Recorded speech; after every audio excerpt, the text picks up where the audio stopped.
दोस्तों आज मैं आपको एक ऐसी स्टोरी बताने वाला हूँ जिससे कि आपको मैजिक ऑफ कंपाउंडिंग के बारे में पता चलेगा। और आज से 20-22 साल पहले आपके पापा ने आपके लिए अगर सही से इन्वेस्टमेंट की होती तो आज आप करोड़ों के मालिक होते। और ये सब हम बहुत ही सिंपल स्टोरीज के जरिए समझने की कोशिश करेंगे। तो ये बात है ईयर 2000 की। 3 दोस्त होते हैं, एक का नाम था रोहन, दूसरे का नमन और तीसरे का राहुल। तीनों की एज 10 साल थी और तीनों दिल्ली में रहते थे।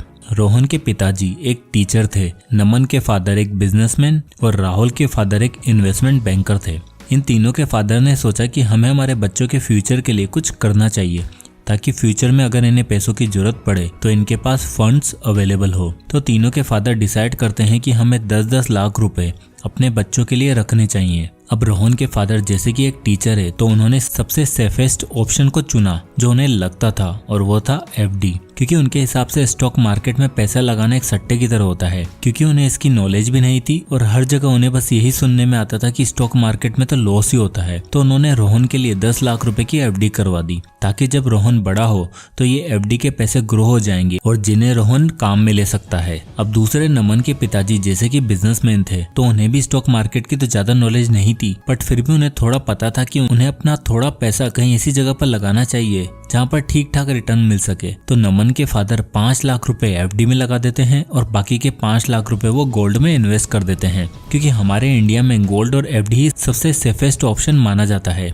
और राहुल के फादर एक इन्वेस्टमेंट बैंकर थे तो उन्हें स्टॉक मार्केट की अच्छी खासी नॉलेज थी और उन्हें पता था कि गोल्ड और एफडी से तो कुछ नहीं होने वाला। हमारे भारत में इन्फ्लेशन ही इतना है कि एफडी और गोल्ड में लगाया हुआ पैसा कभी ग्रो ही नहीं कर सकता। तो राहुल के फादर सबसे पहले एक अपना डीमेट अकाउंट ओपन करते हैं, क्योंकि यही सबसे पहला स्टेप होता है अपनी इन्वेस्टमेंट की जर्नी को शुरू करने का। तो राहुल के फादर अच्छे से कंपनी की रिसर्च करने लगते हैं।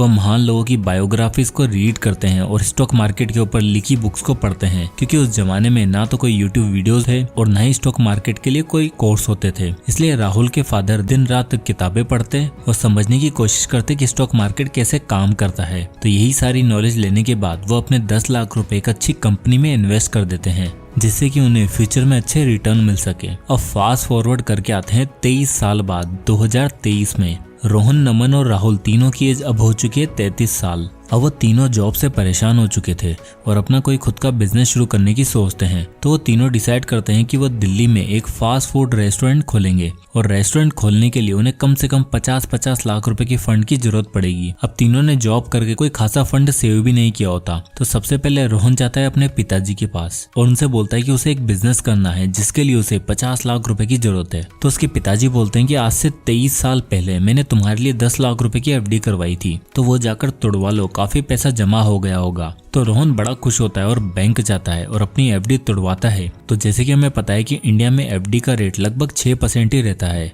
तो इस चार्ट से हम ये देख सकते हैं कि रोहन के 10 लाख रुपए 6% के हिसाब से 23 साल बाद हो चुके होंगे लगभग 38 लाख रुपए। तो रोहन के फादर ने इन्वेस्ट किए थे 10 लाख रुपए जो आज 23 साल बाद हो चुके हैं 38 लाख रुपए। और अभी भी रोहन को 12 लाख रुपए की जरूरत पड़ती है और मजबूरी में उसे 12 लाख का लोन लेना पड़ता है। अब इसी तरह नमन भी अपने पिताजी के पास जाता है और पैसे मांगता है। तो उसके पिताजी ने 5 लाख रुपए की तो एफडी करवाई थी और 5 लाख रुपए गोल्ड में इन्वेस्ट किए थे। तो एफडी का रिटर्न अगर 6% जोड़े और गोल्ड का रिटर्न अगर 8% जोड़े तो इस चार्ट से हम देख सकते हैं कि नमन के 5 लाख रुपए की एफडी अब हो चुकी है 19 लाख रुपए और गोल्ड जिसमें उसे 8% का रिटर्न मिला था अब हो चुका है 29 लाख रुपए। तो टोटल नमन के पास आज 23 साल बाद होंगे लगभग 48 लाख रुपए। तो नमन को जितना चाहिए था उतना ऑलमोस्ट पैसा है उसके पास। बट अब चलते हैं सबसे इंटरेस्टिंग पार्ट पर। अब जैसे कि राहुल के पिताजी ने 10 लाख रुपए स्टॉक्स में लगाए थे तो उन्हें 23 सालों में जिस स्टॉक पर लगाए थे उन्हें वहां से 16% का रिटर्न मिलता है। तो देखते हैं राहुल को कितना पैसा मिलेगा।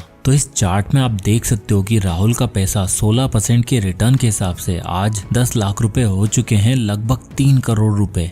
जी 3 करोड़ रुपए। अब यानी कि राहुल के पैसे रोहन से लगभग 10 गुना ज्यादा और नमन के पैसों से लगभग 6 गुना ज्यादा हैं। और अब चाहे तो राहुल अकेले ही खुद फास्ट फूड का रेस्टोरेंट खोल सकता है। तो दोस्तों ये होती है कंपाउंडिंग की ताकत। जहां तीनों के फादर्स ने इन्वेस्ट किए थे सेम अमाउंट 10 लाख रुपए, बट जो चीज अलग थी वह था उन तीनों का माइंडसेट। जहाँ रोहन और नमन के फादर को लगता था कि स्टॉक मार्केट तो सट्टा है, इसमें तो पैसा डूबता ही है, और उन्होंने कभी ये सीखने की कोशिश नहीं की कि आखिर ये काम कैसे करता है, क्योंकि वो लोग दूसरों की सुनी सुनाई बातों पर विश्वास कर लेते थे। और इसीलिए नए इन्वेस्टर्स और ट्रेडर्स को बहुत मुश्किल होती है समझने में कि शेयर मार्केट कोई नसीब का खेल नहीं है। नए इन्वेस्टर्स अपने दोस्तों या रिलेटिव से पूछकर इन्वेस्ट कर देते हैं, जिन्हें खुद उतना ज्यादा एक्सपीरियंस नहीं होता है। उसके चलते कभी कभार भारी नुकसान भी हो जाता है। बिना नॉलेज के शेयर मार्केट में इन्वेस्ट करना हमेशा रिस्की होता है। अगर आपको आपकी मेहनत का कमाई शेयर मार्केट में इन्वेस्ट करनी है तो आपको इसके लिए एक फाइनेंशियल एक्सपर्ट जरूर लगेगा जो आपको सही गाइडेंस देगा। फाइनेंशियल एक्सपर्ट आपके रिस्क लेने की क्षमता के हिसाब से आपको सही इन्वेस्टमेंट ऑप्शन देता है। अगर आप बिना नॉलेज या किसी रिलेटिव फ्रेंड्स के कहने पर इन्वेस्ट करते हो तो उससे बेहतर है कि आप किसी फाइनेंशियल एक्सपर्ट की हेल्प लो, और ये काम करके देगा आपको मोतीलाल ओसवाल। मोतीलाल ओसवाल से जुड़ने पर आपको एक फाइनेंशियल एडवाइजर दिया जाता है जो आपको इन्वेस्टमेंट और ट्रेडिंग से रिलेटेड हर क्वेश्चन का आंसर देता है। यही नहीं, वो आपको इन्वेस्टमेंट से जुड़े सही गाइडेंस भी देगा। ट्रेडिंग एंड इन्वेस्टमेंट करने के लिए आपको सबसे पहले लगता है एक डीमेट अकाउंट। मोतीलाल ओसवाल से जुड़ने के बाद आपको किसी भी चीज की चिंता करने की जरूरत नहीं है, क्योंकि इन्हें 30 साल से भी ज्यादा का एक्सपीरियंस और 50 लाख से भी ज्यादा कस्टमर मोतीलाल ओसवाल से जुड़े हुए हैं।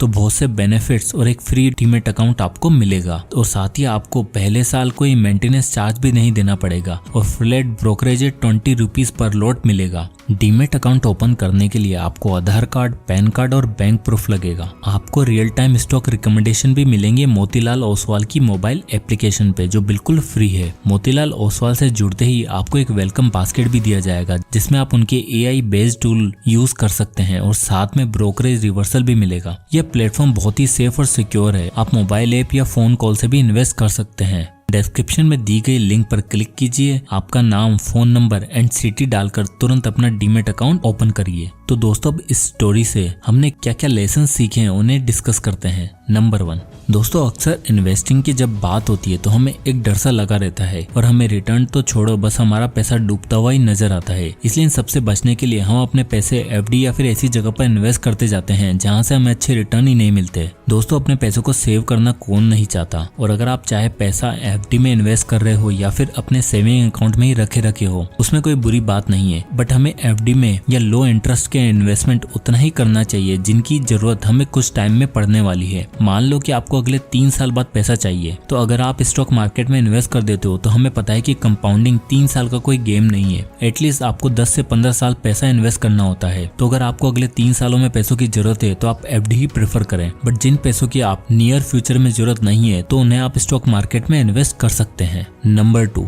दोस्तों, जब भी बात होती है कंपाउंडिंग की तो हमें लगता है कि हमारा ग्राफ कुछ ऐसा होना चाहिए, बड़ा ही स्मूथ और हमेशा ग्रो करता हुआ। बट रियलिटी में हमारा ग्राफ स्मूथ नहीं होता, कुछ इस तरह होता है, कभी ऊपर कभी नीचे, कभी उतार तो कभी चढ़ाव। बट मैक्सिमम लोग लंबे टाइम के लिए इन्वेस्टेड इसलिए नहीं रह पाते क्योंकि जैसे ही ये ग्राफ नीचे जाने लगता है तो सबको अपना पैसा खोने का डर सताता है और वो अपना पूरा पैसा निकाल लेते हैं, चाहे वो उन्हें नुकसान ही क्यों ना उठाना पड़े। बट एट द एंड ये ग्राफ चाहे कितना भी ऊपर नीचे हो, एट लास्ट ये ऊपर ही जाएगा और आपको अच्छा खासा प्रॉफिट ही देकर जाने वाला है। नंबर 3, अगर अभी आपकी एज कम है तो शायद आपके पास अभी गोल्डन टाइम है इन्वेस्ट करने का। बट यंग एज में लोग बोलते हैं कि अभी तो मुश्किल से हमारी पॉकेट मनी ही नहीं बचती, हम क्या ही इन्वेस्ट करें, और 500,000 रुपए से हम कौन से करोड़पति बन जाएंगे। बट ये सोच गलत है, क्योंकि लॉन्ग टर्म इन्वेस्टिंग आपको एक डिसिप्लिन सिखाती है और कोई भी अमाउंट छोटा नहीं होता। आप अगर महीने के 500 रुपए भी इन्वेस्ट करते हो तो आप डेफिनेटली फ्यूचर में करोड़ों कमाओगे, क्योंकि आपके पास जो सबसे इम्पोर्टेंट चीज है वो है टाइम, जो 40 साल वाले इंसान के पास आपसे कम है। अगर वो आपसे ज्यादा भी पैसा इन्वेस्ट करेगा तब भी वो आपसे अच्छे रिटर्न नहीं ला पाएगा, क्योंकि आप उससे लंबे टाइम तक इन्वेस्टेड रहोगे। इसलिए आपके पास अभी जितना भी पैसा हो कुछ ना कुछ अमाउंट जरूर इन्वेस्ट करें और अपनी इन्वेस्टमेंट की जर्नी को शुरू करें। लेसन नंबर 4, दोस्तों, नेक्स्ट पॉइंट ये बोलता है कि आपको दुनिया में बहुत से ऐसे लोग मिल जाएंगे कि इस टाइम इन्वेस्ट कर दे या फिर इस कंपनी में इन्वेस्ट कर दे, अभी सबसे अच्छा टाइम है इन्वेस्ट करने का। फिर सच बताऊं तो ऐसा कोई भी इंसान नहीं है जो एग्जैक्ट बता दे कि किस टाइम पर स्टॉक मार्केट नीचे जाएगा या ऊपर। इसलिए अगर आप ज्यादा टाइम नहीं दे सकते हो तो बेटर है आप SIP करो, जहां आपको मार्केट के अप एंड डाउन से कोई फर्क नहीं पड़ेगा और महीने की फिक्स तारीख को आपका पैसा इन्वेस्ट होता रहेगा। आपको रोज सुबह उठकर मार्केट को ट्रैक करने की जरूरत नहीं है, आपको बस आराम से अपने बिजनेस, अपनी जॉब पर ध्यान देना है और SIP से पैसे इन्वेस्ट करते जाना है। धीरे धीरे आप इंडिविजुअल कंपनी की नॉलेज ले सकते हो और जब आपको थोड़ी नॉलेज हो जाए तो आप किसी पर्टिकुलर कंपनी में इन्वेस्ट भी कर सकते हो। But for a start SIP आपके लिए सबसे बेस्ट मेथड है इन्वेस्टमेंट का। तो दोस्तों इस वीडियो में हमने ये जाना कि पावर ऑफ कंपाउंडिंग का कितना बड़ा रोल होता है हमारी लाइफ में अगर हम ढंग से सही टाइम पर इसका इस्तेमाल करते हैं तो। एंड आई होप कि इस वीडियो से आपको कुछ ना कुछ सीखने को जरूर मिला होगा। तो अगर ये वीडियो आपको पसंद आया हो तो इसे लाइक करें और ज्यादा लोगों तक शेयर करें जिससे बाकी लोगों को भी वैल्यू मिल सके। तो इसी तरह के वैल्यूएबल वीडियोस के लिए हमारे चैनल को सब्सक्राइब करें और बेल आइकन को भी प्रेस करना ना भूलें जिससे कि आपको हमारे वीडियोस की नोटिफिकेशन मिलती रहे। तो मिलते हैं नेक्स्ट वीडियो में, तब तक के लिए जय हिंद।